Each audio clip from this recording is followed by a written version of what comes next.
ಸಮಯ ಬಹಳ ಆಗಿದೆ. ಪೂಜ್ಯ ಸ್ವಾಮಿಗಳು ತುರ್ತಾಗಿ ಬೇರೆ ಕಾರ್ಯಕ್ರಮಕ್ಕೆ ಹೋಗಬೇಕು. ನಾನು ಕೂಡ ಚಿಕ್ಕರಸಿನಕೆರೆ ಕಾಲಭೈರೇಶ್ವರ ಸ್ವಾಮಿ ದೇವಸ್ಥಾನದ ರಥೋತ್ಸವ 3 ಗಂಟೆಗೆ ಆಗಬೇಕು. ಈಗಾಗಲೇ ಸಾಕಷ್ಟು ಸಮಯ ಆಗಿದೆ. ಈಗ ಎಲ್ಲರೂ ಕೂಡ ಎಲ್ಲ ವಿಚಾರಗಳನ್ನ ಮಾತನಾಡಿರೋದ್ರಿಂದ ಪೂಜ್ಯ ಸ್ವಾಮಿಜಿಯವರು ಹೇಳಿದ ಹಾಗೆ ನೀರು, ವಾಟರ್ ಇದೆಯಲ್ಲ, ಅದು ಲಕ್ಸುರಿ ಅಲ್ಲ, ಅದು ಇಟ್ ಈಸ್ ಬೇಸಿಕ್ ನೆಸೆಸಿಟಿ. ಗಾಡಿ ಲಕ್ಸುರಿ ಅಲ್ಲ, that is basic fundamental need. Education luxury ಅಲ್ಲ, ಅದು ಅವಶ್ಯಕವಾಗಿ ಮನುಷ್ಯ ಅಂದ್ಕೊಂಡದ್ದು ಬೇಕಾಗಿರ್ತಕ್ಕಂಥದ್ದು. ಊಟ, ಈ ಎಲ್ಲವೂ ಕೂಡ ಬೇರೆ ಇಲ್ಲ ಅಂದ್ರೆ ನಡೆಯುತ್ತೆ. ನೀರಿಲ್ಲ ಅಂದ್ರೆ ನಡೆಯೋದಿಲ್ಲ, ಗಾಡಿಯಿಂದ ನಡೆಯೋದಿಲ್ಲ, ವಿದ್ಯೆ ಇಲ್ಲ ಅಂದ್ರೆ ನಡೆಯೋದಿಲ್ಲ, ಊಟ ಇಲ್ಲ ಅಂದ್ರೆ ನಡೆಯೋದಿಲ್ಲ. ಮನುಷ್ಯನಿಗೆ ಅಗತ್ಯವಾಗಿ ಬೇಕಾಗಿರ್ತಕ್ಕಂಥ ಇವುಗಳನ್ನು ಪರಮಾತ್ಮ ಕೊಟ್ಟಿದ್ದಾನೆ. ಆದರೆ ಅವುಗಳನ್ನು ಸಮವಾಗಿ ವಿತರಿಸ್ತಕ್ಕಂಥ ಸಂದರ್ಭ ಬಂದಾಗ ಸ್ವಲ್ಪ ಏರುಪೇರಾಗಿರುತ್ತೆ. ನಿಮಗೆ ಗೊತ್ತು, ಮೈಸೂರು ಮತ್ತು ಮಂಡ್ಯ ಒಂದೇ ರಾಜ್ಯವಾಗಿದ್ದ, ಒಂದೇ ಜಿಲ್ಲೆ ಆಗಿದ್ದ ಸಂದರ್ಭ. ಅದಕ್ಕೂ ಪೂರ್ವದಲ್ಲಿ ಮಂಡ್ಯ ಭಾಗದಲ್ಲಿ ನಮ್ಮ ಅಂದಿನ ನಾಲ್ವಡಿ ಕೃಷ್ಣರಾಜ ಒಡೆಯರವರು ಮಾರುವೇಷದಲ್ಲಿ ಓಡಾಡಬೇಕಾದ್ರೆ ಒಂದು ಘಟನೆ ಹೇಳ್ತಾರೆ. ಆವಾಗಿಂದನೂ ಕನ್ನಂಬಾಡಿ ಕಟ್ಟೆ ಆಗಿರಲಿಲ್ಲ. ಅಂತಹ ಸಂದರ್ಭದಲ್ಲಿ ಮೇಲೆ ಸೂರ್ಯನ ಬಿಸಿಯನ್ನು ತಡ್ಕೊಳ್ಳಿಕ್ಕಾಗದಲೇ ಬಿರುಕು ಬಿದ್ದಂಥ ನೆಲದಲ್ಲಿ ಕಡೆ ಕಿಡ್ತಾ ಕುಳಿತಿದ್ದಂಥ ಒಬ್ಬ ರೈತನನ್ನು ಅವ್ರು ಮಾತನಾಡಿಸ್ತಾರಂತೆ. ಏನಪ್ಪ, ಹೇಗಿದ್ಯಾ ಅಂತ ಕೇಳಿದರೆ ತುಂಬ ನೊಂದಿದ್ದಂಥ ರೈತ ಹೇಳಿದ್ದಂತೆ, ಹೇಗಿರೋದು ಸ್ವಾಮಿ, ಮೇಲೆ ನೋಡಿದರೆ ಬಿಸಿಲು, ಕೆಳಗಡೆ ಹೊಲಗಳೆಲ್ಲ ಬಿರುಕು ಬಿಟ್ಟು ಕುಳಿತಿದ್ದಾವೆ, ಏನು ಮಾಡಲಿಕ್ಕಾಗುತ್ತೆ? ಈ ನಾಡಾಳೋ ರಾಜನಿಗೆ ಒಂದು ಸ್ವಲ್ಪ ಏನಾದರೂ ಬುದ್ಧಿ ಇದ್ದಿದ್ರೆ ಹರಿದೋಗ್ತಕ್ಕಂಥ ನೀರು ನಿಲ್ಲಿಸಿ ಒಂದಿಷ್ಟು ಕಟ್ಟೆ ಕಟ್ಟಿ ನೀರು ಕೊಡ್ತಿದ್ನೇನೋ ಅಂತ. ಮುಂದೆ ಅದು ಇತಿಹಾಸ ಆಯಿತು. ಒಬ್ಬ ಸಾಮಾನ್ಯ ರೈತನ ಒಡಲಾಳದ ನೋವಿನ ಆ ಭಾವನೆಯ ಮಾತು ಮಹಾರಾಜರಿಗೆ ಒಂದು ಕಟ್ಟೆನ ಕಟ್ಟಬೇಕು ಅಂತಕ್ಕಂಥದ್ದಕ್ಕೆ ಒಂದು ದರ್ಶನ ಆಯಿತು. ನಂತರ ಆದದ್ದು ಇತಿಹಾಸ, ಕನ್ನಂಬಾಡಿ ಕಟ್ಟೆ, ನಮ್ಮ ಕೃಷ್ಣರಾಜ ಸಾಗರ್, KRS ಡ್ಯಾಮ್. ಅದೇ ರೀತಿಯಲ್ಲಿ ಬಸವರಾಜು ಮತ್ತು ನೀವೆಲ್ಲರೂ ಕೂಡ ಸೇರಿ ನಮ್ಮೂರಿಗೆ ಇಂತಹದೊಂದು ವ್ಯವಸ್ಥೆ ಬೇಕು ಅಂತ ನಿಮಗೆ ಅನ್ನಿಸ್ತು.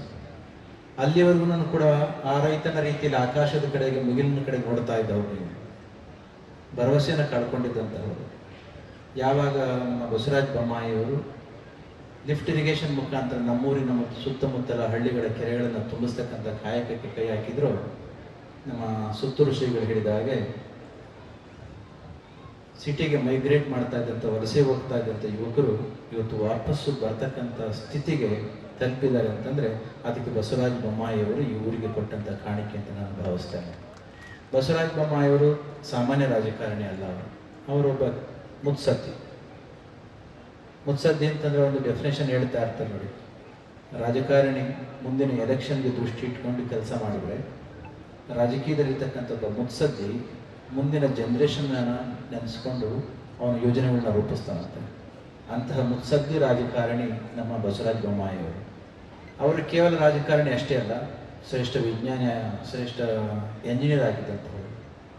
ಮತ್ತು ಅದೇ ರೀತಿಯಲ್ಲಿ ನಿತ್ಯ ನಿರಂತರವಾಗಿರ್ತಕ್ಕಂಥ ಓದಿನ ಮುಖಾಂತರ ಮನಸ್ಸನ್ನು ಸದಾ ಶುದ್ಧವಾಗಿ ಇಟ್ಕೊಂಡಿರ್ತಕ್ಕಂಥ, ಶುದ್ಧವಾದ ಮನಸ್ಸಿರ್ತಕ್ಕಂಥ ವ್ಯಕ್ತಿಗೆ ಜಗತ್ತಿನ ಸಮಸ್ಯೆಗಳು ಬೇಗ ಗೊತ್ತಾಗ್ತದೆ, ಜನರ ಸಮಸ್ಯೆಗಳು ಅರಿವಾಗ್ತದೆ.